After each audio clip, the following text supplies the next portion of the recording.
નમસ્કાર વિદ્યાર્થી મિત્રો, આજના લેક્ચરમાં આપણે ધોરણ 11 સાયન્સ ભાગ 1 નું પ્રથમ ચેપ્ટર ભૌતિક જગતનો અભ્યાસ કરવાના છીએ. તો વિદ્યાર્થી મિત્રો, આ જે કંઈ પ્રકરણ જે છે તે તમારા ધોરણ 11 સાયન્સની પરીક્ષા માટે 2 ગુણનું વેઇટેજ ધરાવે છે. એટલે કે તમને આમાંથી માત્ર 2 માર્ક્સની પરીક્ષામાં પૂછાતું હોય છે. જે 2 માર્ક્સમાં કાં તો તમને કોઈ વૈજ્ઞાનિકે કરેલી શોધ અથવા તો કે કોઈ શોધને આધારે વૈજ્ઞાનિકનું નામ એક માર્ક્સમાં પૂછાતું હોય છે, અથવા તો કે તેમાં તમને આપેલા જે 4 બળો છે, ગુરુત્વાકર્ષણ બળ, સ્ટ્રોંગ ન્યુક્લિયર બળ, વીક ન્યુક્લિયર બળ અને વિદ્યુત ચુંબકીય બળ, તે પૈકી કોઈ એક બળ 2 માર્ક્સમાં પૂછાતું હોય છે. અને બાકી તમને ત્યાં અન્ય જે કંઈ માહિતી આપેલી છે તે તમને નોલેજ માટે કે ભૌતિક વિજ્ઞાન શું છે અને ભૌતિક વિજ્ઞાનમાં આપણે શેનો અભ્યાસ કરવાના છીએ તેની માહિતી આપેલી છે. અને આ જે કંઈ પ્રકરણ જે છે તે તમારે જી કે નીટના અભ્યાસક્રમમાં સમાવેશ કરવામાં આવેલું નથી. એટલે કે તમારે માત્ર ને માત્ર ધોરણ 11 સાયન્સની પરીક્ષા માટે જ તેને તૈયાર કરવાનું છે. અને જેમાં મેં તમને કીધું કે વૈજ્ઞાનિકોની શોધ અને શોધની આધારે વૈજ્ઞાનિકનું નામ, બરાબર, એવું તમને એક માર્ક્સમાં પૂછાતું હોય છે. અથવા તો કે તમને આપેલા જે 4 બળો છે તે 4 બળોમાંથી કોઈ પણ એક બળ 2 માર્ક્સમાં પૂછાતું હોય છે. અને આપણા જે કંઈ અભ્યાસક્રમમાં જે અત્યારે સુધારો કરવામાં આવેલો છે તે સુધારા મુજબ તમારે માત્ર ને માત્ર 1.1 અને 1.4 પરીક્ષા માટે તૈયાર કરવાનું છે. જ્યારે 1.2, 3 અને 5 જે છે તે તમારા અભ્યાસક્રમમાંથી રદ કરવામાં આવેલું છે, પરંતુ આપણે સમજવાના છીએ બધું. તો ચાલો આપણે સમજીએ. તો વિદ્યાર્થી મિત્રો, આપણે જે બ્રાન્ચમાં અત્યારે અભ્યાસ કરી રહ્યા છીએ તે બ્રાન્ચ કઈ છે? તો કે સાયન્સ. આ જે સાયન્સ શબ્દ જે છે તે ક્યાંથી ઉદ્ભવ પામેલો છે? તો કે લેટિન ભાષાના શબ્દ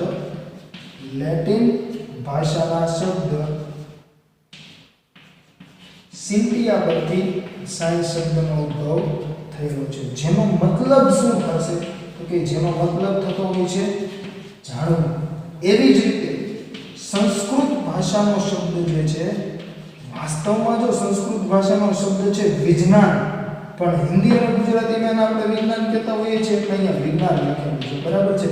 જેનો મતલબ પણ શું થાય? જ્ઞાન અથવા તો કે જાણવું, બરાબર છે. ત્યારબાદ આપણે વાત કરીએ તો કે અરબી શબ્દ, અરબી ભાષાનો શબ્દ જે છે ઇલ્મ, તેનો મતલબ પણ શું થતું હોય છે? જ્ઞાન અથવા તો કે જાણવું. અને આ જે કંઈ મેં તમને લખેલું છે, બરાબર, આ પણ તમને 1 માર્ક્સમાં પૂછાઈ શકે કે લેટિન ભાષાના કયા શબ્દ પરથી સાયન્સ શબ્દનો ઉદ્ભવ પામેલો છે? તો કે સિન્ટિયા શબ્દથી. અથવા તો કે જ્ઞાન જે છે, બરાબર છે, એની વાત કરીએ તો કે સંસ્કૃત ભાષાના કયા શબ્દનો મતલબ જ્ઞાન થાય? અથવા તો કે અરબી ભાષાના કયા શબ્દનો મતલબ જ્ઞાન થાય? તો કે ઇલ્મ અને આનું વિજ્ઞાન. અથવા તો કે અરબી ભાષાના શબ્દ ઇલ્મનો મતલબ શું છે? તો કે જ્ઞાન. તો આવા તમને 1 માર્ક્સના પ્રશ્નો પૂછાઈ શકે. તો વિદ્યાર્થી મિત્રો, આ સાયન્સની વાત થઈ. હવે આપણે વાત કરીએ ભૌતિક વિજ્ઞાનની. તો ભૌતિક વિજ્ઞાન જે શબ્દ છે એ ક્યાંથી ઉતરી આવેલો છે? તો કે મેં તમને અગાઉ પણ કીધેલું કે આવો કોઈ શબ્દ જે છે, તમે જો એને જોશો તો તમને કંઈક વિચિત્ર શબ્દ લાગતો હશે, બરાબર. આ જે શબ્દ છે એ 15મી સદીનો ગ્રીક ભાષાનો શબ્દ છે. 15મી સદીનો ગ્રીક શબ્દ છે, બરાબર છે. જેનો મતલબ શું થાય ખબર છે? ફ્યુઝિસ, બરાબર છે. અને તેને આધારે તેને ઇંગ્લિશમાં કહેવામાં આવતું હોય છે નેચર. એટલે તેનો મતલબ શું થયો ગુજરાતીમાં કહીએ તો કે પ્રકૃતિ, બરાબર છે. એવી જ રીતે સંસ્કૃત ભાષાનો શબ્દ જે છે ભૌતિકી. આ શબ્દ કયો છે? સંસ્કૃત ભાષાનો શબ્દ ભૌતિકી. તેનો મતલબ પણ શું થતો હોય છે? નેચર, એટલે કે પ્રકૃતિ. તેને આધારે પ્રકૃતિને સમજાવનારું વિજ્ઞાન જે છે તેને ભૌતિક વિજ્ઞાન કહેવામાં આવે છે. એટલા માટે તમને અહીંયા વ્યાખ્યા લખેલી છે. વાસ્તવમાં ભૌતિક વિજ્ઞાનની કોઈ સચોટ વ્યાખ્યા હોઈ શકે નહીં, બરાબર છે. ને કોઈ એક્ઝેક્ટ તમે આપી પણ ન શકો. તેમ છતાં તમે ઘણી જગ્યાએ જો જોશો તો તમને આવી વ્યાખ્યા આપેલી હોય છે. અને આ પણ તમને 1 માર્ક્સમાં પૂછાઈ શકે, બરાબર છે, કે સંસ્કૃત ભાષાના કયા શબ્દ પરથી ભૌતિક વિજ્ઞાન શબ્દ ઉતરી આવ્યો છે, બરાબર. તો કયો? ભૌતિકી. અથવા તો કે સંસ્કૃત ભાષાના શબ્દ ભૌતિકીનો મતલબ શું થાય? તો કે પ્રકૃતિ. ત્યારબાદ આપણે વ્યાખ્યાની વાત કરીએ તો વ્યાખ્યા તમે કઈ રીતે આપી શકો? તો કે કુદરતના મૂળભૂત નિયમોના અભ્યાસ તથા વિવિધ પ્રાકૃતિક ઘટનાઓમાં તેની અભિવ્યક્તિ રજૂ કરતા વિજ્ઞાનને ભૌતિક વિજ્ઞાન કહે છે. એટલે કે આપણી આજુબાજુ બનતી જે કાંઈ કુદરતી ઘટનાઓ, જે કાંઈ પ્રાકૃતિક ઘટનાઓ છે, બરાબર છે, તેને જે કાંઈ તમે નિયમો વડે સમજાવી શકો છો વિજ્ઞાનના, બરાબર, તેને શું કહેવાય છે? તો કે તેને ભૌતિક વિજ્ઞાન કહેવાય છે. એટલે કે તારાઓનું ટમટમવું, આપણું ચાલવું, મારું અહીંયા બોલવું, જે તમે સાંભળી શકો છો, ટીવીની સ્ક્રીન પર તમે કોઈ ઇમેજ જોઈ શકો છો, અથવા તો કે મારું તમને અહીંયા અત્યારે ઓનલાઈન ભણાવવું, બરાબર, આ બધું જ જે કાંઈ છે તે ભૌતિક વિજ્ઞાનની દેન છે. ભરતીઓટ, સૂર્યગ્રહણ, સૂર્યની આસપાસ ગ્રહોની ગતિ, ગ્રહની આસપાસ કોઈ ઉપગ્રહની ગતિ, પૃથ્વીની આસપાસ ચંદ્રની ગતિ, આ બધું જ જે કાંઈ જે છે તે ભૌતિક વિજ્ઞાનની દેન છે. ભૌતિક વિજ્ઞાનની મદદથી તમે જે કાંઈ પ્રાકૃતિક ઘટનાઓ છે તે કેમ ઘટી રહી છે, કઈ રીતે ઘટી રહી છે, અથવા તો કે તમે ભવિષ્યની આગાહી પણ કરી શકો. જેમ કે હું તમને એમ કહું કે આ ચોક જે છે એને હું હાથમાંથી મૂકીશ તો શું થશે? તો કે નીચે તરફ ગતિ કરે છે. કેમ? તો કે ગુરુત્વાકર્ષણ બળને લીધે. કઈ રીતે? એટલે કે કેટલા વેગથી, પ્રવેગથી ગતિ કરશે તે પણ તમે જાણી શકો છો. ભવિષ્યની આગાહી એટલે કે કેટલા સમયે તે જમીન સાથે અથડાશે તેની પણ તમે માહિતી આપી શકો. એટલે કે હું તમને જો એમ કહું કે કોઈ તમને બોલ આપું છું, હું એમ કહું કે 20 માળની બિલ્ડિંગ જે છે જેની હાઈટ 200 મીટર છે, ત્યાંથી તમે એ બોલને જો નીચે ફેંકો અથવા તો કે પડવા દો તો એ બોલ કઈ તરફ પડશે, અથવા તો કે તમે હાથમાંથી મૂકી દો તો ઉપર જાય કે નીચે જાય? તો કે નીચે આવે. એનું કારણ શું? તો કે ગુરુત્વાકર્ષણ બળ. કેટલો વેગ હશે, કેટલો પ્રવેગ હશે, ક્યારે તે જમીન સાથે અથડાશે, તમે શું કરશો? તમે બિલ્ડિંગે ચડીને કરવા નહીં કરો, તમે અભ્યાસ કરી ચૂક્યા છો ત્રીજું ચેપ્ટર અને ચોથા ચેપ્ટરનો. એટલે તમે શું કરશો?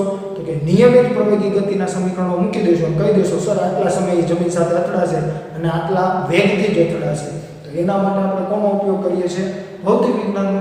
એવી જ રીતે આપણે જો અન્ય ઉદાહરણ જોઈએ તો કે હું તમને એમ કહું કે પાણીનું કોઈ બૂંદ જે છે તેને તમે ટેબલ પર અથવા કોઈ પણ સરફેસ પર મૂકો, બરાબર છે, તો એ કેવો આકાર ધારણ કરશે? ત્રિકોણ કે ચોરસ ધારણ નહીં કરે, તે ગોળાકાર આકાર બનાવશે, બરાબર છે. તો એ જે વર્તુળાકાર અથવા તો કે ગોળાકાર જે આકાર બને છે તેનું કારણ શું? કેમ એવો જ આકાર બને છે? તો કે પૃષ્ઠતાણ, સરફેસ ટેન્શન. તમારે કોઈ ટેન્શન લેવાની જરૂર નથી, બરાબર. એ આપણે આગળ અભ્યાસમાં આવશે ત્યારે આપણે વિગતે ચર્ચા કરવાના છે. તો એ જે ગોળો બન્યો એ કેટલી ત્રિજ્યાનો છે તો એની પણ તમને ત્યાં માહિતી મળી શકે, બરાબર. તો આ બધી જે કાંઈ ઘટનાઓ જે છે તે તમે ભૌતિક વિજ્ઞાનની મદદથી સમજી શકો. તમે ઘણીવાર એવું જોયું હશે કે કોઈ પાત્ર હોય એમાં તમે કોઈ પાતળી સ્ટ્રો મૂકશો તો એમાં ભરેલું જે પ્રવાહી છે તે ઉપર ચડતું હોય છે. તો તેનું કારણ પણ શું છે, બરાબર? તે કેટલું ઉપર ચડે છે, તેની ત્રિજ્યા જે કાંઈ હશે, બરાબર છે, તેની સાથે શું સંબંધ ધરાવે છે. તો આ બધું જ આપણે ભૌતિક વિજ્ઞાનમાં અભ્યાસ કરી શકીએ અને તમે ભવિષ્યની પણ આગાહી કરી શકો, બરાબર.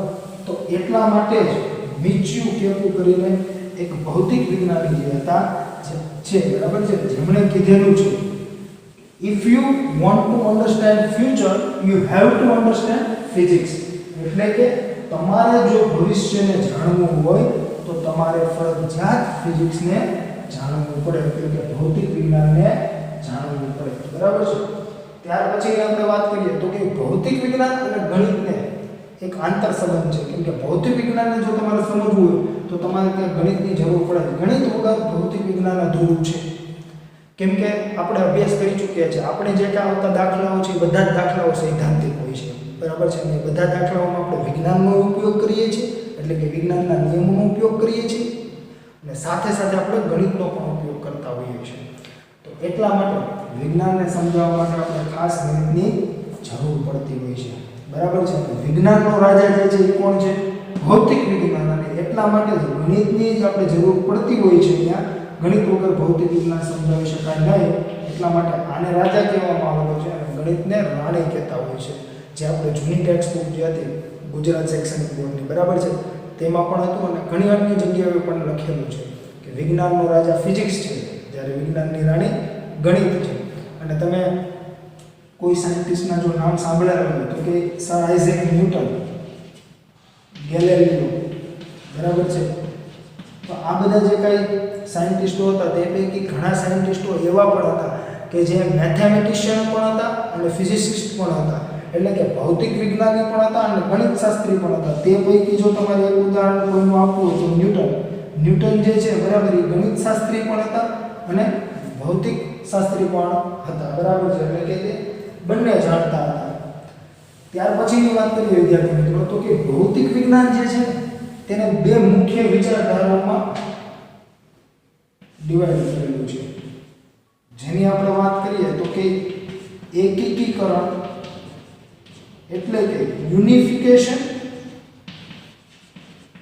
ઇંગ્લિશમાં શું કહેવાય યુનિફિકેશન, અને બીજું જે છે તે છે ન્યૂનીકરણ એટલે કે રિડક્શનિઝમ.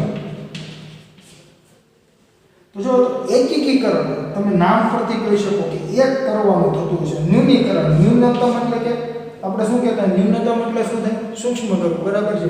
એટલે આનો મતલબ શું છે એકીકરણ? તો કે આપણી આસપાસ બનતી જુદી જુદી ઘટનાઓ અથવા તો કે જુદી જુદી જે પરિસ્થિતિઓ છે ને તેને કોઈ એક જ ફિઝિક્સના કોઈ એક જ નિયમ વડે સમજાવી શકો, અથવા તો કે કોઈ સાર્વત્રિક એવો નિયમ લઈ લો કે જેના વડે તમે જુદી જુદી ઘટનાઓ જે છે તેને તમે સમજાવી શકો. તેનું આપણે જો ઉદાહરણ આપવું હોય હું તમને એમ કહું કે પૃથ્વીની આસપાસ ચંદ્રની ગતિ, ત્યાર પછી સૂર્યની આસપાસ બધા ગ્રહોની ગતિ, સફરજનનું ઝાડ પરથી પડવું, આ બધી જે વસ્તુઓ જે છે બરાબર તે તમે ગુરુત્વાકર્ષણના સાર્વત્રિક નિયમ વડે સમજાવી શકો છો, બરાબર છે. તેવી જ રીતે આપણે અન્ય વાત કરીએ તો કે મેક્સવેલ જેમને 4 ઇક્વેશન આપ્યા હતા, બરાબર છે, એ 4 ઇક્વેશન હતા ને એ 4 ઇક્વેશનને આધારે તેને આખી બ્રાન્ચો સમજાવેલી છે. એક તો ઇલેક્ટ્રોસ્ટેટિક્સ. જો ઇલેક્ટ્રોસ્ટેટિક્સ એટલે શું? તો કે વિદ્યુતને લગતું ઇલેક્ટ્રો એટલે કે વિદ્યુત ભારને લગતું છે કંઈક, અને સ્ટેટિક્સ એટલે કે સ્થિર વિદ્યુત ભારને લગતું આખું, બરાબર છે. પછી ઇલેક્ટ્રોડાયનેમિક. જો ડાયનેમિક એટલે શું? તો કે ગતિશીલ હોય, બરાબર છે. એટલે કે અહીંયા સ્થિર વિદ્યુત ભારની વાત થઈ છે, જ્યારે અહીંયા ગતિમાન વિદ્યુત ભારની વાત છે.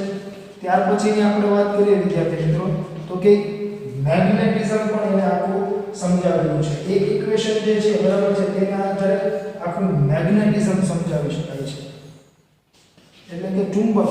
ચાલો નામ લખીએ આપણે, બરાબર. અને અહીંયાની આપણે વાત કરીએ તો કે ઇલેક્ટ્રોમેગ્નેટિક વેવ એટલે કે વિદ્યુત ચુંબકીય તરંગો. જો તો આ જે ઇલેક્ટ્રોસ્ટેટિક જે છે ને બરાબર છે તે તમારા આખું 12 સાયન્સનો પોર્શન આવશે ફિઝિક્સમાં, બરાબર. ઇલેક્ટ્રોડાયનેમિક છે એ પણ એક પોર્શન છે કે ગતિમાન વિદ્યુતભારને રિલેટેડ બધું. પછી ચુંબકત્વ, બરાબર છે, કે મેગ્નેટિક મેરિડિયન શું છે, બરાબર, એ બધું તમારે આવશે અભ્યાસ કરવાનો.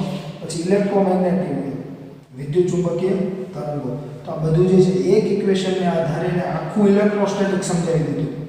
સ્થિર વિદ્યુતભારને લગતું જે બધું જ જે કંઈ છે ને એ બધું એક જ ઇક્વેશનથી સમજાવી શકાય, બરાબર છે. પછી ગતિમાન વિદ્યુતભારને રિલેટેડ જે કંઈ છે ને એ બધું પણ એક બીજા ઇક્વેશનથી સમજાવી શકાય. એટલે કે પછી એમાં તમારે એમ્પિયરનો નિયમ આવતો હોય તોય ભલે, પછી ઓહમનો નિયમ આવતો હોય તોય ભલે, બધા જ નિયમો કોઈ એક જ ઇક્વેશનથી સમજાવી શકાય. ત્યાર પછી ચુંબકત્વને લગતું એટલે કે મેગ્નેટિઝમને લગતું જે કાંઈ બધું છે એ પણ કોઈ એનું એક જ ઇક્વેશન છે એ બધું જ સમજાવી શકે. ત્યાર પછી એક અન્ય ઇક્વેશન છે એ આખું ઇલેક્ટ્રોમેગ્નેટિક વેવ આખું સમજાવી શકે, બરાબર છે. તો આ એને શું કહેવું? એકીકરણ કહેવું, બરાબર. એવી જ રીતે આપણે અન્ય એક વાત કરીએ તો કે હું તમને એમ કહું કે આ જે કંઈ ચોક જે છે એના મેં કટકા કરી નાખ્યા, તો આ ચોક આમ ઓટોમેટિકલી જો આમ જોડાઈને ભેગો થઈ જશે. એટલે કે તમે જો આ ક્રિયા કરી એની કોઈ પ્રતિક્રિયા એટલે કે ફરી પાછું એ રિવર્સિબલ છે નથી. અથવા તો કે તમે કોઈ ચા પીવો છો, કપ હાથમાંથી પડી ગયો, પાછો ઓટોમેટિક કપ જે છે એ ભેગો થઈ તમારા મોઢા આગળ આવી જશે. તમને એવું લાગશે સર ગાંડા થઈ ગયા, આવી વાતો કરવા માંડ્યા. અથવા તો કે તમે કોઈ કાર છે અને ખબર આપણે જે નાના છોકરાઓની કાર હોય ને ઘણીવાર આપણે આમ પાછળ આવી રીતે આમ ઘસીને પછી મૂકી દઈએ છીએ એ કાર આમ આગળ દે, પાછી ઓટોમેટિક એ કાર આવતી રહેશે? નથી આવતી. તમે આવી રીતે હાથને ઘસો છો, બરાબર છે, તમને ગરમીનો અનુભવ થાય કે તાપમાન જનરેટ થયું કે હીટ મળી, તો એ હીટ જે તમને મળે છે, બરાબર છે, તો શું તમારા બે હાથ આવી રીતે ભેગા હોય અને નીચેથી તાપમાન આપવામાં આવે એટલે કે ગરમી આપવામાં આવે, આગ આપવામાં આવે, તો શું હાથ ઓટોમેટિકલી આમ થવા માંડે છે? નથી થતા, રિવર્સિબલ નથી. તો એટલા માટે જ તમે અભ્યાસ કરવાના છો થર્મોડાયનેમિક્સમાં, સેકન્ડ લો ઓફ થર્મોડાયનેમિક્સ. થર્મોડાયનેમિક્સનો બીજો નિયમ,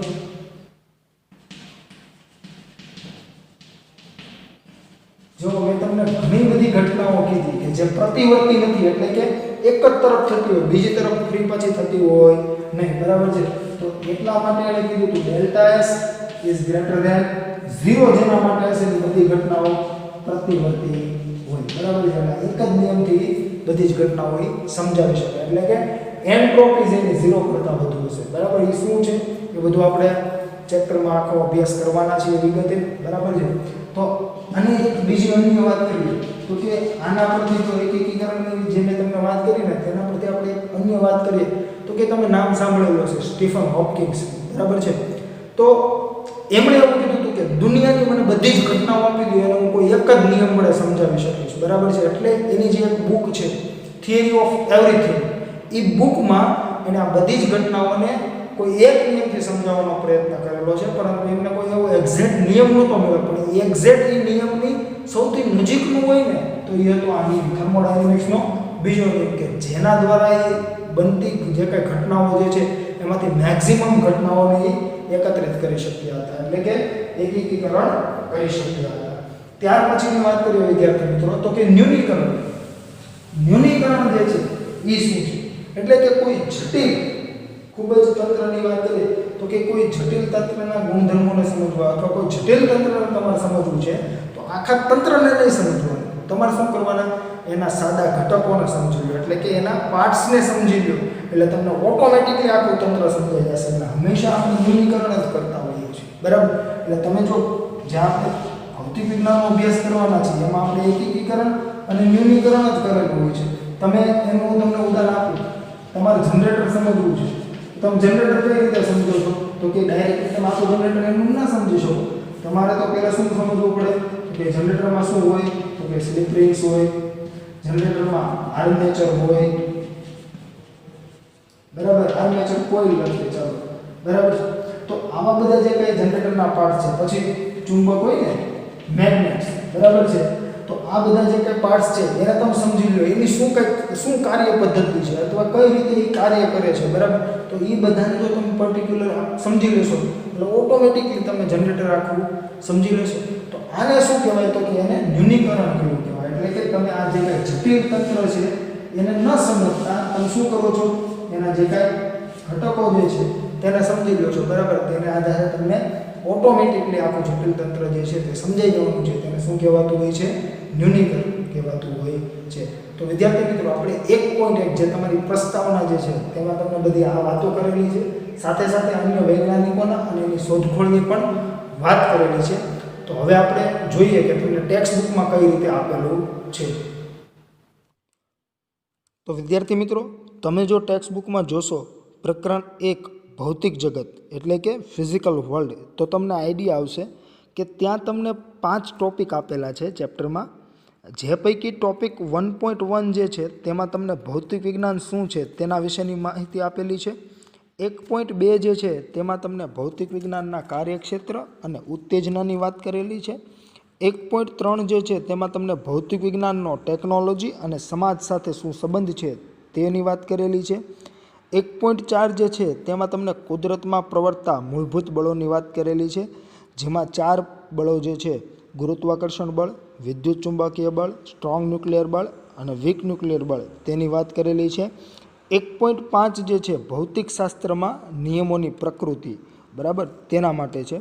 તો જો વિદ્યાર્થી મિત્રો આપણે અગાઉ પણ ચર્ચા કરી ચૂક્યા છીએ, તેમ છતાં આપણે એકવાર અહીં ફરીથી ચર્ચા કરી લઈએ કે આપણા જે કોરોના મહામારીને લીધે અભ્યાસક્રમમાં સુધારો થયેલો છે તે સુધારા મુજબ ટોપિક 1.1 ભૌતિક વિજ્ઞાન શું છે અને 1.4 કુદરતમાં પ્રવર્તતા મૂળભૂત બળો, આ 2 ટોપિક જે છે તે જ માત્ર ને માત્ર તમારે પરીક્ષા માટે તૈયાર કરવાના છે. જ્યારે ટોપિક નંબર 1.2, 1.3 અને 1.5 જે છે તે આપણા સિલેબસમાંથી રદ કરેલ છે, પરંતુ આપણે અભ્યાસ 5 ટોપિકનો કરવાના છીએ.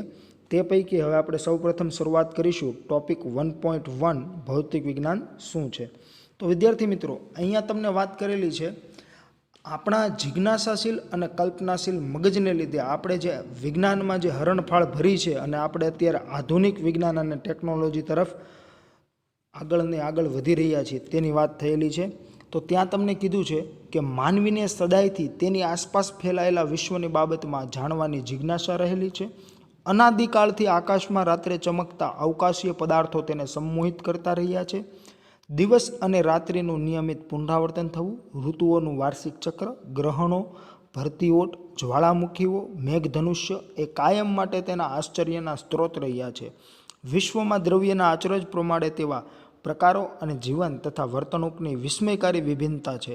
પ્રકૃતિના આવા આશ્ચર્યો અને વિસ્મયો પ્રત્યે મનુષ્ય કલ્પનાશીલ તથા જિજ્ઞાસાશીલ મગજથી અલગ અલગ રીતે પોતાના પ્રતિભાવ વ્યક્ત કરતો રહ્યો છે. મનુષ્યનો એક પ્રતિભાવ એ રહ્યો છે કે તેણે પોતાની આસપાસના ભૌતિક પર્યાવરણને ધ્યાનપૂર્વક અવલોકિત કરવું, કુદરતી ઘટનાઓમાં અર્થપૂર્ણ પેટર્ન તથા સંબંધો શોધવા તથા પ્રકૃતિ સાથે આંતરક્રિયા કરવા માટે નવા ઉપયોગી સંસાધનો બનાવવા અને તેનો ઉપયોગ કરવો. સમયાંતરે મનુષ્યના આવા પ્રયત્નો આધુનિક વિજ્ઞાન અને ટેકનોલોજી તરફ દોરી ગયા છે. તો જુઓ તો વિદ્યાર્થી મિત્રો, અહીંયા તમને એવું કહે છે કે અનાદિકાળથી આકાશમાં રાત્રે ચમકતા અવકાશીય પદાર્થો તેને સંમોહિત કરતા રહ્યા છે. બરાબર છે. એટલે કોને? તો કે માનવીને, આપણને. તો અત્યારે જો આટલી બધી શોધખોળ થઈ ગઈ છે અને વિજ્ઞાન આટલું બધું આગળ વધી ગયું છે અને આપને ખબર છે કે આકાશમાં જે કાંઈ ચમકતા અવકાશીય પદાર્થો છે તે તારાઓ જ છે, તેમ છતાં આપણે પણ ઘણીવાર જો ટેરેસ પર બેઠા હોઈએ તો આપણે એક ધારું આકાશમાં જોતા રહીએ છીએ, કેમ કે એ જે રોશની છે, બરાબર છે, તે આપને ઘણી સંમોહિત કરતી હોય છે. તો તમે વિચાર કરો કે જ્યારે આ કોઈ શોધ નહોતી થઈ ત્યારે જે માનવીની વાત કરીએ તો તેમના માટે તો એ કેટલું આશ્ચર્યજનક હશે. ત્યારબાદ તમને એવું કીધું છે કે દિવસ અને રાત્રિનું નિયમિત પુનરાવર્તન થવું, ઋતુચક્રો જે છે, બરાબર છે, તેની વાત કરેલી છે, ગ્રહણોની, ભરતીઓટ, જ્વાળામુખીઓ, મેઘધનુષ્ય. તો આ બધી વસ્તુ જે છે તે એક માનવી માટે આશ્ચર્યરૂપ હતું. ત્યારબાદ આપણે વાત કરીએ તો કે માનવી જે છે તે પહેલાં એવું કહેવાય છે કે પહેલાં આદિમાનવ હતા. તો જ્યારે આપણે આદિમાનવ હતા ત્યારે આપણે કાચા ફળ ફૂલ ખાતા હતા. ત્યારબાદ ધીમે ધીમે આગની શોધ થઈ, ત્યારબાદ પૈડાની શોધ થઈ, એવી રીતે ધીમે ધીમે પછી વાહન વ્યવહાર આવ્યો, ત્યારબાદ વરાળ એન્જિનની શોધ થઈ. તો આવી રીતે એક પછી એક જે નવી નવી શોધો થતી ગઈ અને આપણે અત્યારે ટેકનોલોજીમાં જે કાંઈ હરણફાળ ભરી રહ્યા છીએ, બરાબર છે, તો તેમ છતાં આપણા જિજ્ઞાસાશીલ અને કલ્પનાશીલ મગજને લીધે આપણે દિવસે ને દિવસે કંઈક નવું નવું શોધી રહ્યા છીએ અને ટેકનોલોજી છે એ દિવસે ને દિવસે આગળ વધી રહી છે. જેમ આપણે વાત કરીએ તો તમે જ્યારે નાના હતા ત્યારે મોબાઈલ ફોન જો તમે જોયો હોય તો કીપેડવાળા હતા. ત્યાર પછી ધીમે ધીમે જેમ જેમ સમય જતો ગયો તેમ તેમ એન્ડ્રોઈડ ફોન આવી ગયા, ટેબ્લેટ્સ આવી ગયા છે, બરાબર છે. તો આવી રીતે ડે બાય ડે વિજ્ઞાનમાં આપણે આગળ અને આગળ વધતા રહ્યા છીએ. ત્યાર પછી આપણે અન્ય વાત કરીએ તો કે આપણા જિજ્ઞાસાશીલ મગજ અને કલ્પનાશીલ મગજની જો આપણે વાત જ કરવી હોય, બરાબર છે, તો તમે કોઈ એવું જોયું કે કોઈ કંપનીનો સનેડો આવતો હોય, સનેડો જો નામ ન સાંભળેલું હોય તો તમે ખેતીના જે કાંઈ સાધનો જોવો છો, બરાબર છે, તેમાં તમે ટ્રેક્ટર, ત્યાર પછી અન્ય મિની ટ્રેક્ટરની વાત કરીએ, બરાબર છે, તે ઉપરાંત તમે એક એવું સાધન જોયું હશે કે જે 3 ટાયર અથવા તો કે 4 ટાયરના પણ હોય છે. તે સનેડો જે છે તેનો આપણે ખેતીમાં ઉપયોગ કરતા હોઈએ છીએ. તે સનેડો કોઈ પણ કંપની દ્વારા બનાવવામાં આવતો હોતો નથી. એ આપણી જિજ્ઞાસાશીલ અને કલ્પનાશીલ મગજની શોધ જ છે, બરાબર છે. તો એમાં જે જનરલી આપણે વાત કરીએ તો છકડો જે છે તેના એન્જિનનો ઉપયોગ કરવામાં આવતો હોય છે અને ખેડૂતની જેવી માંગ હોય તે પ્રમાણે બનાવી આપતા હોય છે. તો આવી રીતે આપણે નવું ને નવું મેળવતા રહ્યા છીએ. ત્યાર પછીની વિદ્યાર્થી મિત્રો વાત કરીએ તો આપણે જે હમણાં સમજી ગયા તે મુજબ જ કે સાયન્સ શબ્દનો ઉદ્ભવ લેટિન ભાષાના શબ્દ સિન્ટિયા પરથી થયો છે, જેનો અર્થ છે જાણવું. એવી જ રીતે સંસ્કૃત ભાષાનો જે શબ્દ છે વિજ્ઞાન તથા અરબી ભાષાનો શબ્દ જે છે ઇલ્મ, એ પણ આ જ અર્થ વ્યક્ત કરે છે, જેનો શું મતલબ થાય છે તો કે જ્ઞાન. વ્યાપક અર્થમાં વિજ્ઞાન માનવ જાતિ જેટલું જ પ્રાચીન છે. તો જુઓ તો વિજ્ઞાન આપણી જેટલું જ પ્રાચીન હશે ને, જેટલા માનવજાત જેટલી પ્રાચીન છે તેટલું જ વિજ્ઞાન પ્રાચીન હોઈ શકે, કેમ કે શરૂઆતમાં તો કોઈ વિજ્ઞાનમાં આપણે કોઈ શોધખોળ કરેલી જ ન હતી અને આપને કોઈ ખબર પણ ન પડતી હતી જ્યારે આપણે આદિમાનવ હતા ત્યારે. અને દિવસે ને દિવસે જેમ વિજ્ઞાનમાં આપણે આગળ વધતા ગયા, બરાબર છે, એમ આપણામાં પણ ફેરફાર થતો ગયો અને આપણે અત્યારે જે આધુનિક જીવન જીવી રહ્યા છીએ તેનું કારણ પણ વિજ્ઞાન જ છે. ઇજિપ્ત, ભારત, ચીન, ગ્રીસ, મેસોપોટેમિયા તથા વિશ્વના અન્ય દેશોની પ્રાચીન સભ્યતાઓએ વિજ્ઞાનની પ્રગતિમાં ખૂબ મહત્ત્વનું યોગદાન આપ્યું છે. 16મી સદીથી યુરોપમાં વિજ્ઞાન ક્ષેત્રે હરણફાળ ભરાઈ હતી. 20મી સદીના મધ્યભાગથી વિજ્ઞાન આંતરરાષ્ટ્રીય ઉપક્રમ બની ચૂક્યું હતું, જેમાં ઘણા દેશો અને સભ્યતાઓએ તેના ઝડપી વિકાસમાં ફાળો આપ્યો હતો. તો વિદ્યાર્થી મિત્રો, અહીંયા સભ્યતાની વાત થઈ છે. જો જેટલા દેશ જે છે એ બધાને પોતાની સભ્યતા ન હોય, અમુક દેશ જે છે તેને જ પોતાની સભ્યતા હતી. જેમ કે ભારતની વાત કરીએ તો ભારતમાં મોહેન્જો-દડો, પછી સિંધુ ખીણની સભ્યતા, બરાબર છે, જેવી સભ્યતાઓ હતી. એ બધાએ પણ વિજ્ઞાનની પ્રગતિમાં ખૂબ મહત્ત્વનું યોગદાન આપેલું છે. અને ત્યાં તમને કહે છે કે 16મી સદીથી યુરોપમાં વિજ્ઞાન ક્ષેત્રે હરણફાળ ભરાઈ હતી. 20મી સદીના મધ્યભાગથી વિજ્ઞાન આંતરરાષ્ટ્રીય ઉપક્રમ બની ચૂક્યું હતું, જેમાં ઘણા દેશો અને સભ્યતાઓએ તેનો ઝડપી વિકાસમાં ફાળો આપ્યો હતો. તો વિદ્યાર્થી મિત્રો, 16મી સદીની વાત કરીએ તો કે 16મી સદીમાં લગભગ ગેલિલિયોનો કાળ હતો, બરાબર છે. એ દરમિયાન તો ત્યારથી ધીમે ધીમે વિજ્ઞાનમાં સ્પીડમાં કામ થતું ગયું અને ધીમે ધીમે શોધખોળ જે છે વિજ્ઞાનમાં તે વધુ ને વધુ થતી ગઈ. અને 20મી સદીનો મધ્ય ભાગ જ્યારે આવ્યો ત્યાં સુધીમાં વિજ્ઞાન જે છે એ આંતરરાષ્ટ્રીય ઉપક્રમ બની ચૂક્યું હતું. એટલે કે ટેકનોલોજી એટલી બધી આગળ વધી ગઈ હતી, બરાબર છે. અને આમાં ઘણા બધા દેશોએ અને સભ્યતાઓએ પોતાનો ફાળો પણ આપેલો છે. ત્યાર પછીની વાત કરીએ વિદ્યાર્થી મિત્રો, તો કે વિજ્ઞાન અને વૈજ્ઞાનિક પદ્ધતિ શું છે? તો વિજ્ઞાન કુદરતી ઘટનાઓને શક્ય તેટલી વિસ્તૃત અને ઊંડાણપૂર્વક સમજવા માટે કરવામાં આવતો સુવ્યવસ્થિત પ્રયત્ન છે. આ રીતે મેળવેલ જ્ઞાનનો ઉપયોગ કુદરતી ઘટનામાં આગાહી, નિયંત્રણ અને બદલાવ માટેનો પ્રયત્ન છે. તો જે મેં હમણાં તમને કીધું એના જેમ કે તમે વિજ્ઞાન અને વૈજ્ઞાનિક પદ્ધતિની મદદથી આગાહી, નિયંત્રણ અને બદલાવ લાવી શકો, બરાબર છે. જરૂરી નથી કે થઈ જ શકે, પણ તમે એટલીસ્ટ પ્રયત્ન કરી શકો.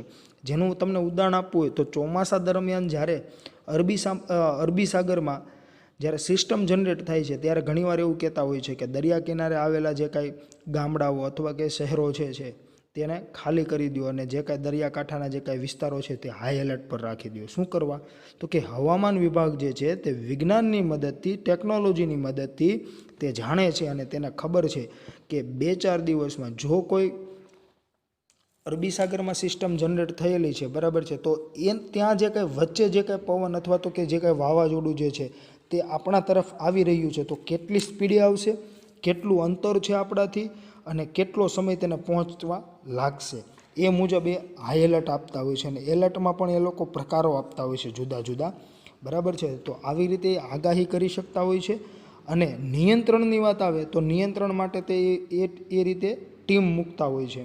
અને જો બદલાવ પોસિબલ હોય તો થઈ શકે છે, પોસિબલ ન હોય તો ન પણ થઈ શકે, બરાબર છે.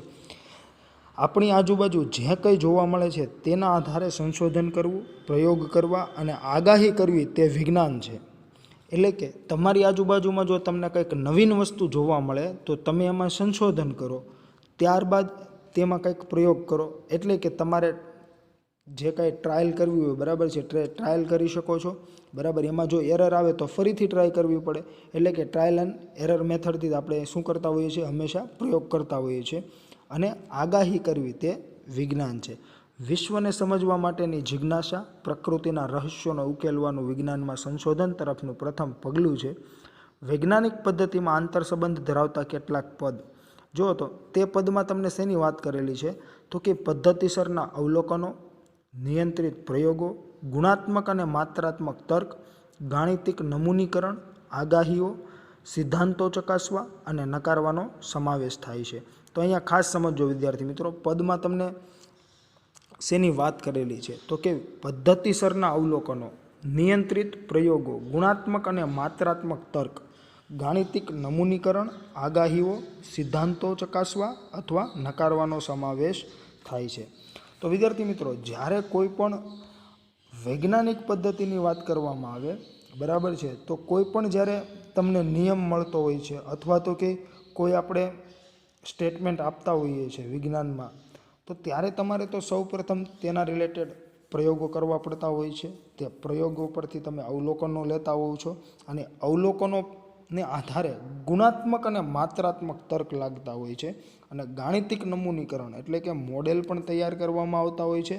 અને તેના રિલેટેડ જે કાંઈ આપણે ગણતરીઓ હોય છે તે ગણતરીઓ પણ થતી હોય છે અને તેને આધારે આગાહીઓ કરવામાં આવે છે, બરાબર છે, અને તે પરથી સિદ્ધાંતો ચકાસવામાં આવે, બરાબર, અને જો તે સાચા હોય તો એને સ્વીકાર્ય કરવામાં આવે અથવા તો કે એને નકારવામાં પણ આવતા હોય છે. ત્યારબાદની વાત કરીએ તો કે અનુમાન અને નિરાધાર કલ્પનાઓનું સ્થાન પણ વિજ્ઞાનમાં છે. એટલે કે ધારો કે જે આપણે ઘણીવાર કહેતા હોઈએ છીએ ને, તો અનુમાન કરવાનું, જો આપણા અનુમાન મુજબ જે કાંઈ હશે તે મળતું હોય તો આપણું કરેલું અનુમાન સાચું છે, નહીંતર આપણી ધારણા શું છે, ખોટી છે અને તમે તેમાં આગળ વધી શકો નહીં. ત્યાં તમને કહે છે પરંતુ વૈજ્ઞાનિક સિદ્ધાંતો છેવટે તો ત્યારે જ સ્વીકાર્ય બને છે જ્યારે તેને સંબંધિત અવલોકનો અથવા પ્રયોગો દ્વારા તેની સત્યાર્થતા ચકાસી શકાય. જે મુજબ મેં હમણાં તમને કીધું ને કે કોઈ પણ વસ્તુ જે છે, કોઈ સાયન્ટિસ્ટે કીધું કે ચાલો ભાઈ હું તમને એમ કહું કે સર આઇઝેક ન્યૂટન છે, ગેલેલિયો છે, આલ્બર્ટ આઇન્સ્ટાઈન છે, બરાબર છે, આ બધા જે ખૂબ જ મોટા સાયન્ટિસ્ટો હતા તો તે કહી દે એટલે તરત સ્વીકાર્ય ન થતું. તેમણે કીધું ત્યારબાદ તેના રિલેટેડ પ્રયોગો થતા હોય, તેના અવલોકનો લેવામાં આવે છે, તેના રિલેટેડ માત્રાત્મક અને ગુણાત્મક તર્કો લાગે, તેનું નમૂનીકરણ થાય, બરાબર છે, અને બધી રીતે જો એ સાબિત થઈ જાય અને સાચું ઠરે તો જ એને નિયમ તરીકે એને સ્વીકારવામાં આવતું હોય છે. અને ઘણીવાર વિદ્યાર્થી મિત્રો એવું પણ હોય છે કે જે કાંઈ પણ સ્વીકારી લેવામાં આવેલું છે, બરાબર છે, તે આજીવન એવું જ રહે એવું જરૂરી નથી. વિજ્ઞાનમાં ઘણીવાર ઘણી વસ્તુ જે છે તે સ્વીકાર્ય કરવામાં આવે છે, થોડો સમય બાદ એવો ખ્યાલ આવે કે તે જે સ્વીકાર્ય હતું તે સત્ય નથી, તો તેને અસ્વીકાર્ય પણ કરવામાં આવે છે. જેમ કે ઘણા વર્ષોથી આપણે એવું કહેતા હતા કે પ્લુટો જે છે એ એક ગ્રહ છે, તો થોડા વર્ષો પહેલાં શું થયું તો કે એવું નકારવામાં આવેલું છે કે પ્લુટો જે છે એને તમે ગ્રહ કહી શકો નહીં. ત્યારબાદની વાત કરીએ વિદ્યાર્થી મિત્રો તો કે એસઆઈ પદ્ધતિ જે છે, બરાબર છે, તેમાં આપણે જોઈ ગયા છીએ કે દળ જે છે તેનો એકમ શું છે, કેજી, કિલોગ્રામ, બરાબર છે. તો કિલોગ્રામ માટે પ્લેટિનમ અને ઇરિડિયમ ધાતુનું એક નળાકાર બનાવવામાં આવેલું છે અને જેને 1 કેજી કીધું છે, બરાબર છે, તેને સાચવવામાં પણ આવે છે સિસ્ટમ ઇન્ટરનેશનલ દ્વારા, બરાબર, પેરિસમાં. પરંતુ હાલમાં જ જે લાસ્ટ યરમાં એવું કહેવામાં આવ્યું કે જેને આપણે 1 કેજી કહીએ છીએ, બરાબર છે, તે વાસ્તવમાં 1 કેજી નથી. તો આટલા વર્ષ સુધી આપણે એ મુજબ જ ચાલતા હતા, તો હવે એને અસ્વીકાર્ય કરેલું છે, તો હવે એમાં નવો કોઈ માપક્રમ લઈને એને નવી રીતે સ્વીકાર્ય કરવામાં આવશે. ત્યાર પછી અન્ય 2 એકમોમાં પણ એસઆઈ જે છે, બરાબર છે, તેના અન્ય 2 એકમોમાં પણ એવો સુધારો વધારો છે.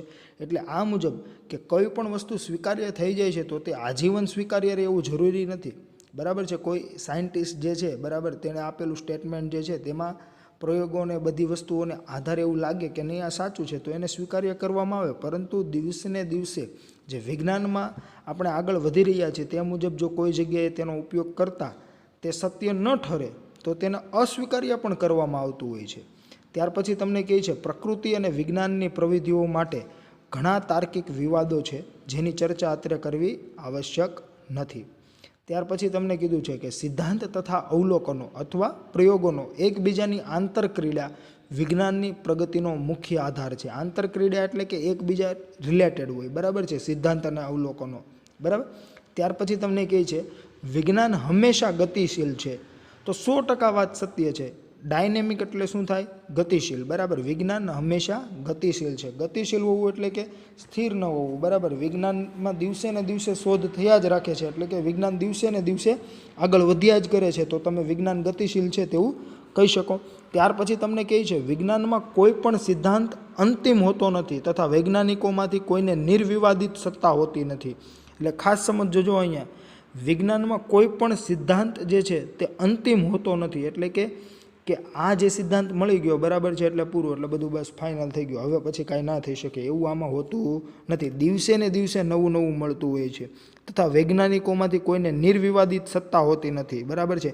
એટલે કોઈ એક વૈજ્ઞાનિક જે છે એવું એમ કહી દે કે ભાઈ મેં આ સ્ટેટમેન્ટ આપેલું છે તો તે તમારે સ્વીકારવું જ પડે, તેવું હોતું નથી. તે કોઈ પણ વૈજ્ઞાનિક હોય, તેણે આપેલું સ્ટેટમેન્ટ હોય અથવા તેણે આપેલો કોઈ સિદ્ધાંત છે અથવા કોઈ નિયમ છે, બરાબર છે, તો તેના પર કોઈ પણ વ્યક્તિ વિવાદ પણ કરી શકે છે, એટલે કે આર્ગ્યુમેન્ટ કરી શકે છે. જેમ તમે પાર્લામેન્ટમાં જોતા હશો, બરાબર છે, કે કોઈ પણ ગવર્મેન્ટ જે છે, રૂલિંગ ગવર્મેન્ટ એટલે કે જેની સત્તા જે છે, બરાબર, તે કોઈ પણ બિલ પસાર કરે અથવા કોઈ કાયદો લાવવો હોય, બરાબર, તો પૂરેપૂરો હક છે સામેની પાર્ટીને વિરોધ પક્ષને કે તેનો વિરોધ કરી શકે અને વિવાદ કરી શકે, બરાબર છે. તો એવી જ રીતે અહીંયા વૈજ્ઞાનિકોમાં પણ કોઈને નિર્વિવાદિત સત્તા હોતી નથી, બરાબર છે. એટલે કોઈ પણ વિવાદ કરી શકે અને આર્ગ્યુમેન્ટ કરી શકે, અને તે આર્ગ્યુમેન્ટ જો એની સાચી હોય તો અન્ય વૈજ્ઞાનિકે જે આપેલો કંઈ સિદ્ધાંત અથવા નિયમ છે તેને અયોગ્ય ઠેરવી શકે, બરાબર છે. અને અથવા તો કે જેમણે વિવાદ કરેલો છે, બરાબર છે, એટલે કે જેણે આર્ગ્યુમેન્ટ કરેલી છે તેની આર્ગ્યુમેન્ટ ખોટી છે, તો અન્ય વૈજ્ઞાનિકે આપેલો જે કાંઈ સિદ્ધાંત અથવા નિયમ છે તેને સત્ય પણ માનવામાં આવતા હોય છે. જેમ જેમ અવલોકનોની વિગતો અને ચોકસાઈમાં સુધારો થતો જાય અથવા પ્રયોગો દ્વારા નવા પરિણામો પ્રાપ્ત થાય તેમ તેમ સિદ્ધાંતોએ જરૂર હોય તો પોતાનામાં ફેરફાર કરીને પણ તેમને સમજાવવા જોઈએ. ઘણીવાર ફેરફારો મોટા હોતા નથી અને હયાત સિદ્ધાંતોના માળખામાં જ હોય છે.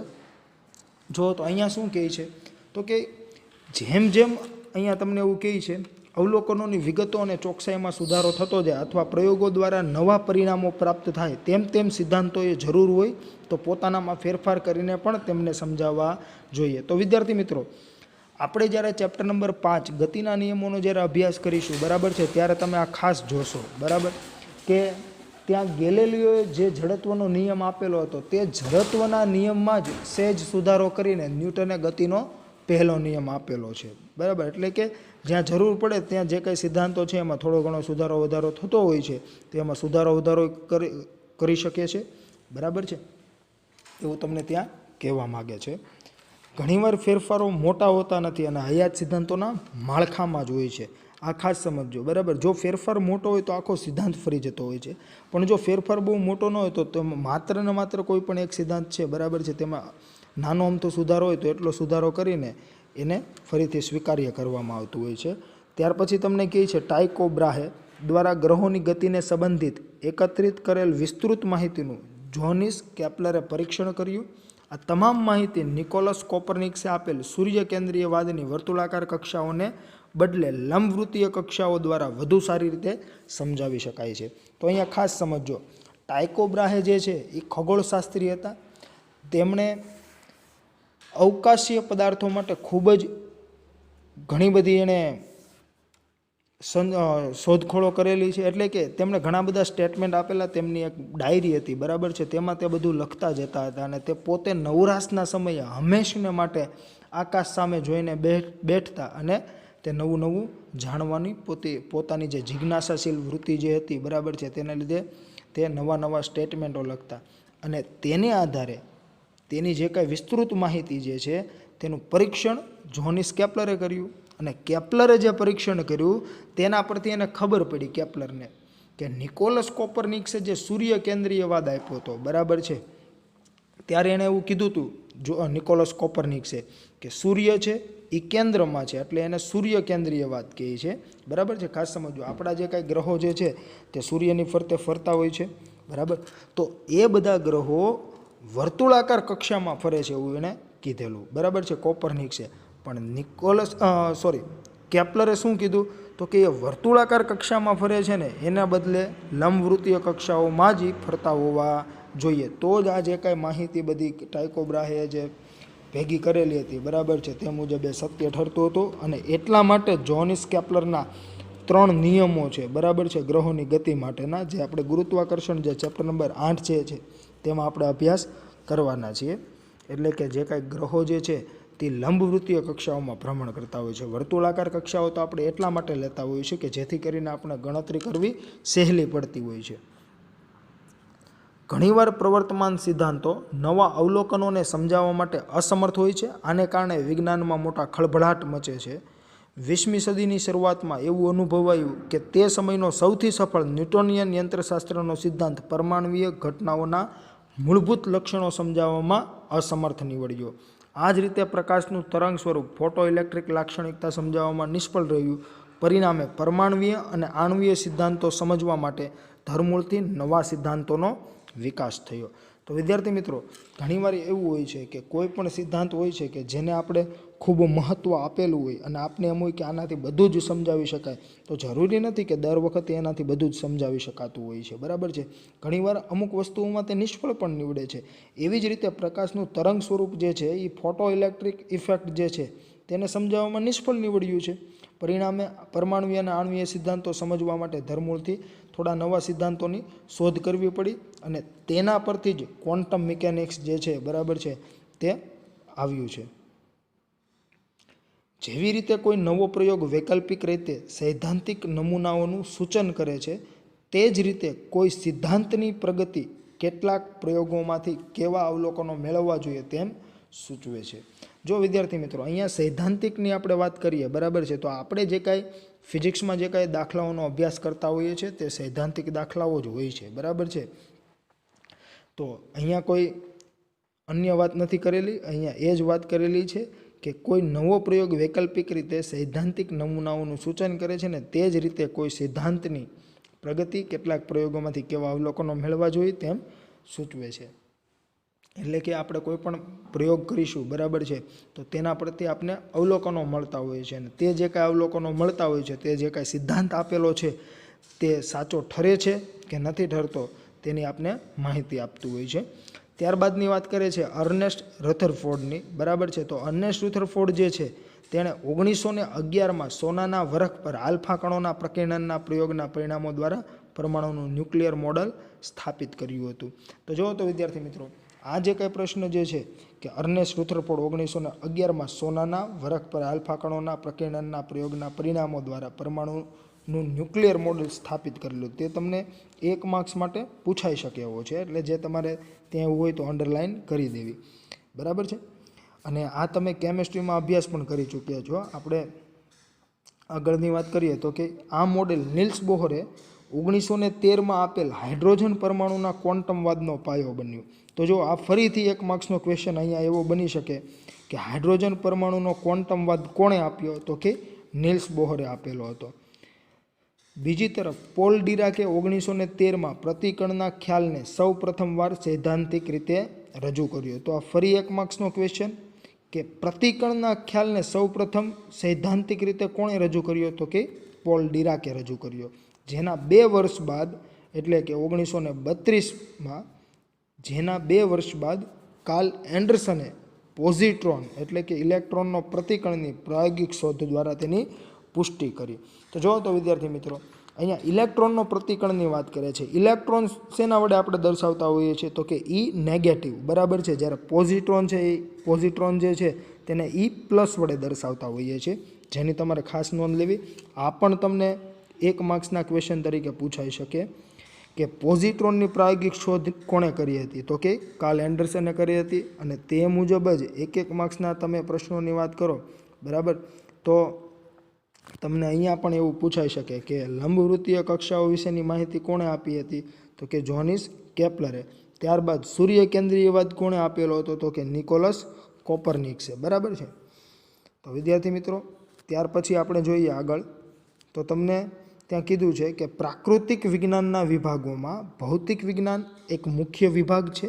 આ વિભાગોમાં રસાયણ વિજ્ઞાન અને જીવ વિજ્ઞાનનો પણ સમાવેશ થાય છે. ભૌતિક વિજ્ઞાન માટે અંગ્રેજીમાં વપરાતો શબ્દ ફિઝિક્સ એ પ્રકૃતિ એવા અર્થ ધરાવતા ગ્રીક શબ્દ પરથી આવ્યો છે. અને જે ગ્રીક શબ્દ મેં તમને કીધો તો ઝોન જેવું હોય છે બરાબર છે, જે હમણાં આપણે ચર્ચા કરી ચૂક્યા છીએ. ત્યારબાદ મેં તમને એ પણ કીધેલું કે સંસ્કૃત શબ્દ ભૌતિકી પરથી ભૌતિક જગતને લગતા વિજ્ઞાન માટે ભૌતિક વિજ્ઞાનનો શબ્દનો ઉપયોગ થયો. આ વિષયની સચોટ વ્યાખ્યા આપવી સંભવ નથી અને જરૂરી પણ નથી. ત્યારબાદ તમને ત્યાં વ્યાખ્યા આપેલી છે, જે મેં તમને કીધું એ મુજબ જ છે. કુદરતના મૂળભૂત નિયમોના અભ્યાસ તથા વિવિધ પ્રાકૃતિક ઘટનાઓમાં તેની અભિવ્યક્તિ રજૂ કરતા વિજ્ઞાનને ભૌતિક વિજ્ઞાન કહી શકીએ. હવે પછીના વિભાગમાં ભૌતિક વિજ્ઞાનના કાર્યક્ષેત્ર વિસ્તારનું સંક્ષિપ્ત વર્ણન કરેલ છે. અહીં આપણે ભૌતિક વિજ્ઞાનમાંની 2 મુખ્ય વિચારોની નોંધ લઈએ. જો અહીંયા તમને જે 2 મુખ્ય વિચારો જે છે તે પણ આપણે જોઈ ગયા છીએ. યુનિફિકેશન એન્ડ રિડક્શનિઝમ એટલે કે એકીકરણ અને ન્યૂનીકરણ, જે મેં તમને હમણાં સમજાવ્યું કે ભૌતિક વિજ્ઞાન અંતર્ગત આપણે જુદી જુદી ઘટનાઓની સમજૂતી કેટલીક સંકલ્પના અને નિયમોના પદમાં કરવાનો પ્રયત્ન કરીએ છીએ. આપણો ઉદ્દેશ જુદા જુદા પ્રભાવ ક્ષેત્રો અને જુદી જુદી પરિસ્થિતિઓમાં કેટલાક સાર્વત્રિક નિયમોની અભિવ્યક્તિ સ્વરૂપે ભૌતિક જગતને જોવાનો હોય છે. જે મેં તમને હમણાં કીધું ને કે જુદા જુદા પરિસ્થિતિ અથવા કે જુદા જુદા પ્રભાવ ક્ષેત્રો જે છે અથવા તો કે જુદી જુદી ઘટનાઓ જે છે તેને તમે કોઈ એક જ નિયમ દ્વારા એટલે કે સાર્વત્રિક નિયમ દ્વારા તમે સમજાવી શકો બરાબર, તો તેને શું કહેવાય, તો કે એકીકરણ કર્યું છે તેમ કહેવાય. તમને જો અહીંયા ઉદાહરણ શેનું આપેલું છે તો તમને ઉદાહરણ સ્વરૂપે કીધું છે કે ગુરુત્વાકર્ષણનો નિયમ જમીન પર સફરજનનું પતન, પૃથ્વીની આસપાસ ચંદ્રની ગતિ, સૂર્યની આસપાસ ગ્રહોની ગતિને સમજાવે છે. આ જ રીતે વિદ્યુત ચુંબકત્વ માટેનો મૂળભૂત સિદ્ધાંત એટલે કે મેક્સવેલના સમીકરણ તમામ વિદ્યુત અને ચુંબકત્વના સિદ્ધાંતોનું સંચાલન કરે છે, જે મેં તમને હમણાં સમજાવ્યું. કુદરતમાં પ્રવર્તતા મૂળભૂત બળોના એકીકરણના પ્રયત્નો એકીકરણના સંશોધનોને પ્રતિબિંબિત કરે છે, જે પરિચ્છેદ 1.4 એટલે કે ટોપિક 1.4માં આપણે જોવાના છે કે ઘણા બધા બળો છે, તે પૈકી 4 બળો જ એવા તમને ત્યાં વ્યાખ્યાયિત કરેલા છે કે 4 બળને આધારે તમે બીજા બધા બળો સમજી શકો. બરાબર છે, એટલા માટે તેને મૂળભૂત બળો કીધા છે, જે મેં તમને હમણાં વાત કરેલી કે ગુરુત્વાકર્ષણ બળ, વીક ન્યુક્લિયર બળ, સ્ટ્રોંગ ન્યુક્લિયર બળ અને વિદ્યુત ચુંબકીય બળ. આ જે બળો છે 4 બળો, બરાબર છે, તેને આધારે તમે બધા બળો જે છે તેનું એકીકરણ કરી શકો, જેમાં 2 સ્થૂળ માટે છે અને 2 સૂક્ષ્મ માટે છે.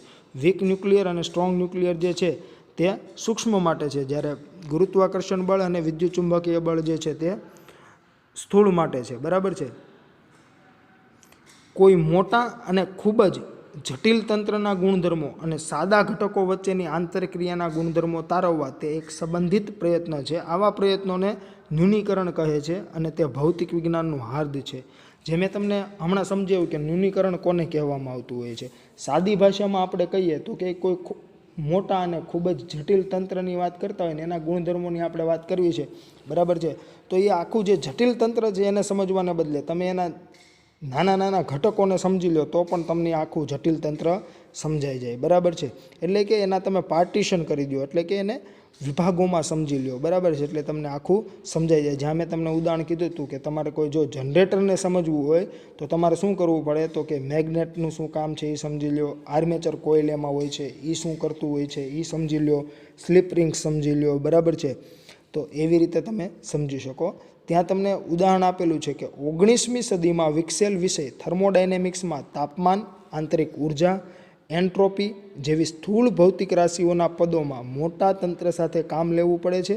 ત્યારબાદ ગતિવાદ અને સ્ટેટિસ્ટિકલ યંત્રશાસ્ત્ર વિષયોમાં સ્થૂળ તંત્રના આણ્વીય ઘટકોના ગુણધર્મોના પદમાં આ રાશિઓનું અર્થઘટન કરવામાં આવ્યું હતું, જેમ કે તંત્રનું તાપમાન અણુઓની સરેરાશ ગતિ ઉર્જા સાથે સંબંધિત હોવાનું જણાયું. તો અહીંયા તમને એવું થતું હશે કે સર આમાં હું કીધું કંઈ ખબર જ નથી પડતી. તો કાંઈ વાંધો નહીં, આપણે આમાં કંઈ ખબર પડવાની જરૂરી નથી, કેમ કે આ બધું તમે જ્યારે અભ્યાસ કરશો ત્યારે તમને ખબર પડશે. અહીંયા થર્મોડાયનેમિક્સ શું છે, એન્ટ્રોપી શું છે, એ હજી સુધી તમે અભ્યાસ કર્યો જ નથી, એટલે તમને ખ્યાલ ન પણ હોય. બરાબર, તો એ ઉદાહરણની જગ્યાએ જે મેં તમને કીધું છે ઉદાહરણ કે જનરેટર, બરાબર છે, એમાં આવતા તમે બધા પાર્ટ સમજી લો, એટલે કે magnet, armature coil, slip rings. બરાબર, તો તમને આખું જનરેટર સમજાઈ જાય.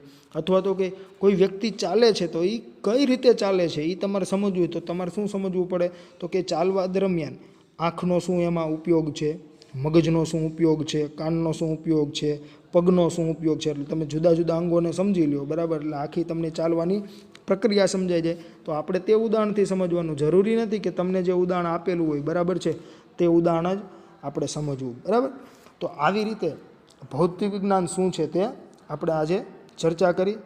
ત્યાર પછીના લેક્ચરમાં એટલે કે હવે પછીના લેક્ચરમાં આપણે 1.2 જે છે ભૌતિક વિજ્ઞાનનું કાર્યક્ષેત્ર અને ઉત્તેજના, જે શું કહેવા માગે છે તો કે ભૌતિક વિજ્ઞાન જે છે એનું કાર્યક્ષેત્ર એટલે કે ક્યાંથી લઈને ક્યાં સુધી તે કામ કરે છે, એટલે કે સૂક્ષ્મ તો કે કેટલું સૂક્ષ્મ અને મોટામાં મોટું તો કે કેટલે મોટે સુધી. બરાબર છે, અને એની બ્રાન્ચો જે આપણે અગાઉના ઇન્ટ્રોડક્શનના લેક્ચરમાં પણ ચર્ચા કરી ચૂક્યા છીએ, તેમ છતાં આપણે એ જોઈશું.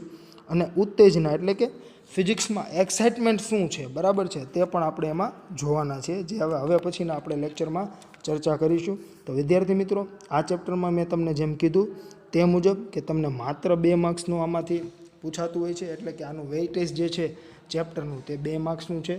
આ ચેપ્ટર જે છે તે તમારે જી કે નીટમાં હોતું નથી. આ ચેપ્ટરમાંથી જનરલી તમને જે 4 બળો આપેલા છે, ગુરુત્વાકર્ષણ બળ, વિદ્યુત ચુંબકીય બળ, સ્ટ્રોંગ ન્યુક્લિયર બળ અને વીક ન્યુક્લિયર બળ, તે 4 બળો પૈકી કોઈ એક બળ પૂછાતું હોય છે. પરંતુ ઘણીવાર તમને આજે મેં કીધું કે એક માર્ક્સના પ્રશ્ન તરીકે તમે આ વૈજ્ઞાનિકોની શોધની જે મેં તમને હમણાં વાત કરેલી બરાબર છે તે પણ પૂછતા હોય છે. એટલે આ ચેપ્ટરમાં મહત્ત્વની એવી વાત કરીએ તો કે યુનિફિકેશન એટલે કે એકીકરણ અને ન્યૂનીકરણ કોને કહેવાય એ તમને ખબર હોવી જોઈએ. ત્યારબાદ કયા વૈજ્ઞાનિકે શેની શોધ કરેલી એટલી ખબર હોવી જોઈએ. અને 4 જે બળો છે તે તમને આવડવા જોઈએ બરાબર છે. એટલે તમને આખું ચેપ્ટર જે છે બરાબર તે આવડી ગયું એવું કહી શકાય. અને ભૌતિક વિજ્ઞાન જે છે બરાબર તે શબ્દ શેના પરથી ઉતરી આવ્યો છે, ભૌતિકીનો મતલબ શું થાય, જે આપણે વાત કરેલી બરાબર તેટલી તમને ખબર હોવી જોઈએ. ત્યાર પછી સાયન્સ શબ્દનો ઉદ્ભવ લેટિન ભાષાના કયા શબ્દ પરથી થયો તો કે સિન્ટિયા પરથી થયો.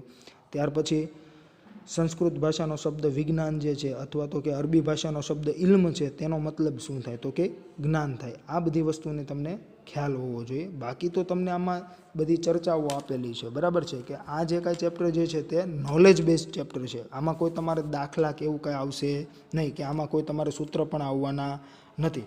એટલે તમારે આનું માત્ર ને માત્ર વાંચન જ કરવાનું થતું હોય છે. અને એટલા માટે આપણે આ ચેપ્ટર જે છે તે આવી રીતે અભ્યાસ કરી રહ્યા છીએ. જ્યારે આપણે બળોનો અભ્યાસ કરવાનો થશે બરાબર ત્યારે હું તમને તે બોર્ડ પર જ કરાવીશ.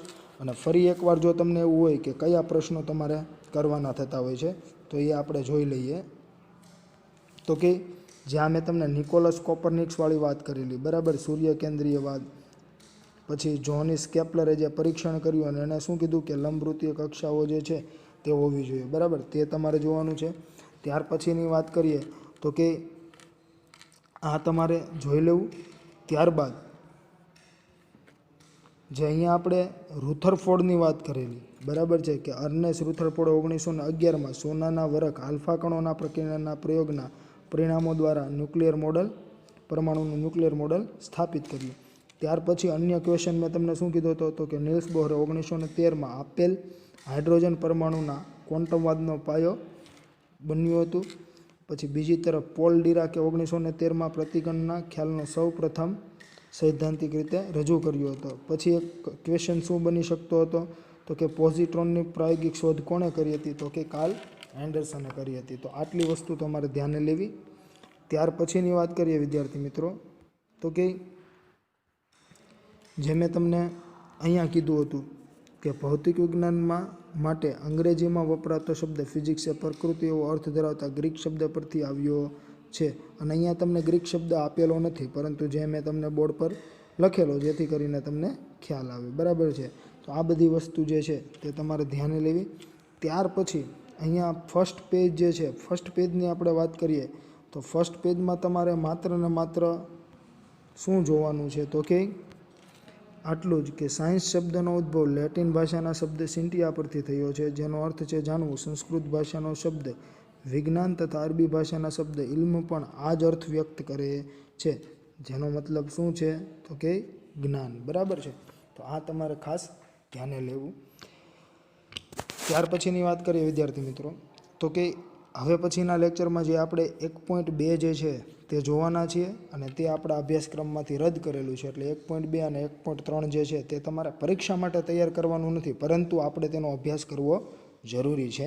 તો હવે પછીના લેક્ચરમાં આપણે તે જોઈશું. અને જો આમાં તમને કોઈ પણ જાતનો પ્રશ્ન હોય તો તમે મારો સંપર્ક કરી શકો છો. અસ્તુ, આભાર.